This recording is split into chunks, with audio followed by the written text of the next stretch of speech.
नमस्कार साथियों, मैं विनीश पारस है। साथियों, अमेरिका अपनी पुरानी गर्लफ्रेंड को खुश करने के लिए भरसक प्रयास कर रहा है, यानी कि भरसक कोशिश कर रहा है आज के समय। क्योंकि उसकी पुरानी गर्लफ्रेंड चाइना चली गई है और वो चाहता है कि कैसे भी करके उसकी पुरानी गर्लफ्रेंड फिर से उसके पास आ जाए।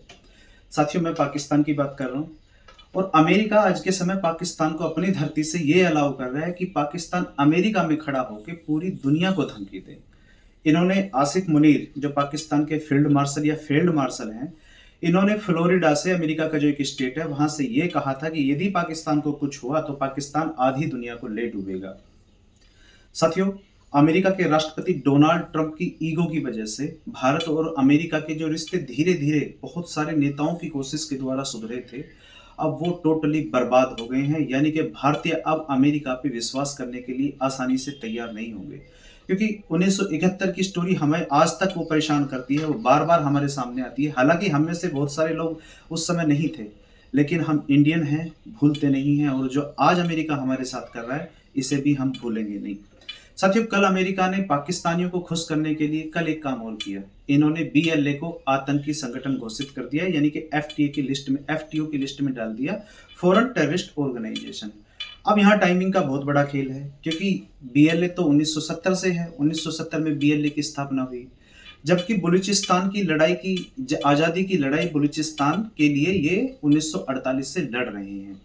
अब अमेरिका ने सवाल उठता है कि इसी टाइम पे ये सब क्यों किया है, क्योंकि अमेरिका के लिए हमारे प्रधानमंत्री ने नोबेल पीस प्राइज की मांग नहीं की। हमने ये नहीं कहा कि ऑपरेशन सिंदूर में को बंद कराने के लिए, सीज फायर कराने के लिए आका आपका रोल था। हमने ये सब नहीं कहा, क्योंकि हम अमेरिका की फॉरेन पॉलिसी को हमने स्वीकार नहीं किया।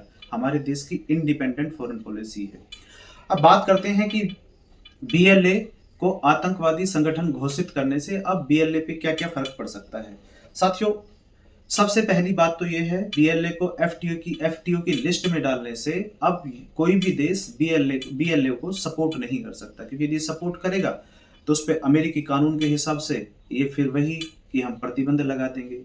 दूसरा, वीजा पॉलिसी, यानी कि अब कोई भी जो इस संगठन से जुड़े हुए लोग हैं वो अमेरिका नहीं जा सकेंगे, अमेरिका उन्हें वीजा प्रोवाइड नहीं करेगा। तीसरी चीज, इस संगठन के लोगों की जिनकी भी संपत्ति अमेरिका में है, अमेरिका उनके एसेट्स फ्रीज कर लेगा, यानी कि उनको जब्त कर लेगा। अब अमेरिका ने इस संगठन को, यानी कि बीएलए को, एफटीओ की लिस्ट में डालने पर जो बताया है दुनिया को कि एक तो इन्होंने अभी ये आपकी जाफर एक्सप्रेस हाईजैक की थी।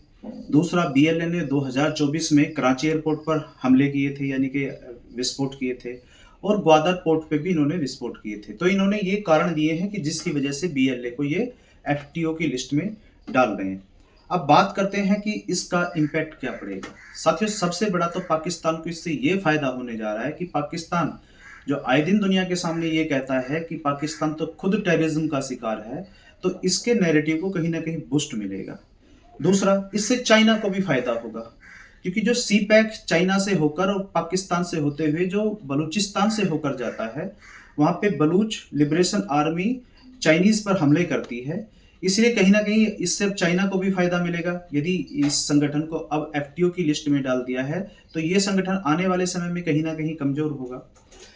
तीसरी बात यह है, यहाँ यदि हम बलूचिस्तान के लोगों का नैरेटिव देखें तो उनका कहना यह है कि अमेरिका की आर्मी दशकों से इन पर अत्याचार कर रही है, दशकों से इनके रिसोर्सेज का दोहन करके पंजाब ले जाती है। वहीं बहुत सारे बलूचिस्तानी आज के समय ऐसे हैं जिनको पाकिस्तान की आर्मी द्वारा गायब कर लिया गया है। हालांकि हम इस समय अमेरिका की आर्मी की या अमेरिका के जो पॉलिसी मेकर हैं उनकी निगाह इस तरफ नहीं जाएगी। साथियों, 1973 में जब जुल्फिकार अली भुट्टो का शासन था, उस समय इन्होंने भारत पर और यूएसएसआर और अफगानिस्तान पर यह आरोप लगाया था कि ये देश कहीं ना कहीं बलूचिस्तान आर्मी को, यानी कि बीएलए को सपोर्ट करते हैं। अब सबसे बड़ा सवाल ये है कि अब जो भी देश इनकी यदि कोई मदद कर रहे थे, इनको कुछ पैसे की या हथियारों की जो सप्लाई थी, तो अब सप्लाई इनकी कहीं ना कहीं उस पर ब्रेक लगने का काम होगा। तो अमेरिका ने ये एक पाकिस्तान को ऑफर दिया है, जिसमें अभी तक ये कहा जा रहा था कि बहुत जल्द ही बलूचिस्तान पाकिस्तान से अलग हो जाएगा। और पाकिस्तान के इस नैरेटिव को, जहां आसिफ मुनीर ने अभी कुछ समय पहले ये कहा था कि बलूचिस्तान पाकिस्तान के माथे का झूमर है और 1500 बलूचिस्तान लड़ा के कभी भी बलूचिस्तान को पाकिस्तान से अलग नहीं कर सकते। अब कहीं न कहीं पाकिस्तान के इस नैरेटिव को बल मिलेगा और बलूचिस्तान आर्मी के लिए आने वाला समय कहीं न कहीं ठीक नहीं होगा, क्योंकि जब इनके पास फंडिंग की कमी होगी तो इन्हें अपनी लड़ाई आगे की लड़ने में बहुत ज़्यादा दिक्कत आने वाली है। तो साथियों, आगे देखते हैं कि अमेरिका और क्या-क्या कदम उठाता है। हालाँकि मेरा तो मानना ये है कि ये जो भी काम आज के समय अमेरिका कर रहा है, ये कहीं न कहीं इस सब से डायरेक्ट भारत का लिंक है और ये डोनाल्ड ट्रंप की यहाँ पर केवल और केवल ईगो सामने आ रही है, क्योंकि भारत ने इनके लिए नोबेल पीस प्राइज़ की माँग नहीं की। तो चलिए साथियों, फिलहाल इस वीडियो में इतना ही। मिलते हैं अगली वीडियो में अगले टॉपिक पे। बहुत-बहुत धन्यवाद।